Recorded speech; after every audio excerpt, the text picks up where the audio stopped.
चलो बेटा। तो हम ख़त्म करेंगे। लोगों से 500-500 हज़ार रुपये लिए जाते हैं बिजली की कीमत, जो वो अपने जेब में रखता है, देता किसी को नहीं है, वो अपनी जेब में रख रहा है। उस कल्चर को हम ख़त्म करने आए हैं। आज के बाद ना कुंडा चलेगा, ना कोई और चीज़ चलेगी। मीटर से जो चलाएगा उसको बिजली दी जाएगी। नहीं करेंगे तो हम ट्रांसफार्मर ले जाएंगे। वो लोगों को वर्गला रहे हैं कि आपके मीटर लग गए तो आपके साथ नुकसान हो जाएगा, आपको डिडक्शन देगी वापडा, बिल बढ़ा देगी। बिल्कुल गलत है। जो मीटर सही लगाएंगे हम, वो सही चलाएगा, उससे कोई जुर्माना नहीं होगा। जो गलत चलाएगा वो चलने ही नहीं देंगे। अगर उसमें किसी ने, मेरी अभी नाजिम साहब जो हैं यहाँ के, उनके और काउंसलर जो हैं, उनसे बातचीत यही हुई थी कि जो हमने अगर कनेक्शन किसी प्राइवेट आदमी को देख लिया, गवाह वो बनेंगे और FIR मैं कटवाऊँ। हमारी यूनियन भी काम कर रही है। हम लोगों को भी भरपूर हिदायत है कि जी आप जो है कुंडा कनेक्शन ख़त्म करें, ये जो माफिया है माफिया को ख़त्म करें और हर जगह जो है रेगुलाइज कराने की कोशिश करें। मेहर अली में ख़ास तौर पे हमने स्टार्टिंग करी। अल्हम्दुलिल्लाह हम इधर से लाइन लॉसेस भी कवर करेंगे और इधर से जो कुंडा कनेक्शन और कुंडा माफिया जो मुहिम चल रही थी वो सब ख़त्म करेंगे और इस कल्चर को नेस्त नाबूद करेंगे। इंशाल्लाह SDO साहब भी हमारे साथ कोऑपरेट कर रहे हैं और हमारा भी कोऑपरेशन है। इंशाल्लाह हमने जो जिस तरीके से कल भी काम किया है उधर भी काफ़ी रेगुलाइज कराने के लिए, जैसे SDO साहब ने बताया, फाइलें जमा हो गई हैं। इंशाल्लाह हम दूसरे ट्रांसफार्मर पे आए।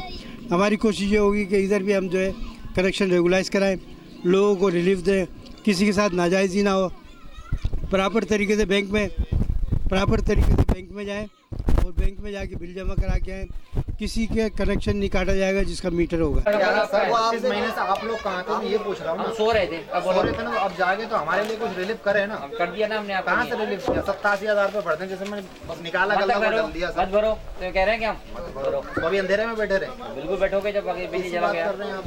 बिल्कुल बैठोगे। आप हमारे रिलीफ देने आए। रिलीफ देने आए, क्या कर रहे हैं आपको? आप किस तरह से दे रहे हैं रिलीफ? क्या देने आपको? 1,500 खत्म कर रहे हैं। 8,000 रुपये, 10,000 रुपये, 11,000 रुपये कौन भरेगा? उनके साथ भी यही बात है। यहाँ पर कोई ऐसा बता दो जिसकी आमदनी लाखों रुपए में हो या हजारों रुपए में हो। ऐसे इलाके में नहीं बैठे। ये भाई दिखा रहे हैं मुझे मुश्किल 32 महीने से बिल देने को तैयार नहीं है। वापडा का ये कहते हैं कि वापडा कसूर है। वापडा का कसूर है कि ये क्यों पहुँचे क्यों नहीं। चलो अब पहुँच गए। 32 महीने का नहीं भरो, 1 साल का तो भरो बिल। फिर आप जिस तरह कहोगे उस तरह हम करेंगे। जो नाजायज़ बिल है वो ख़त्म करेंगे, आपकी सुनेंगे। अब ये तो नहीं कहेंगे कि अब तुमने इस महीने आए तो इसी महीने का बिल प्लस करंट 1,000 पिछले महीने का बिल जमा कराओगे। इस तरह का कोई रूल नहीं है। वापडा का रूल है कि पूरे 6 साल के 1 साल का भर दो, उसका करंट बिल भरो।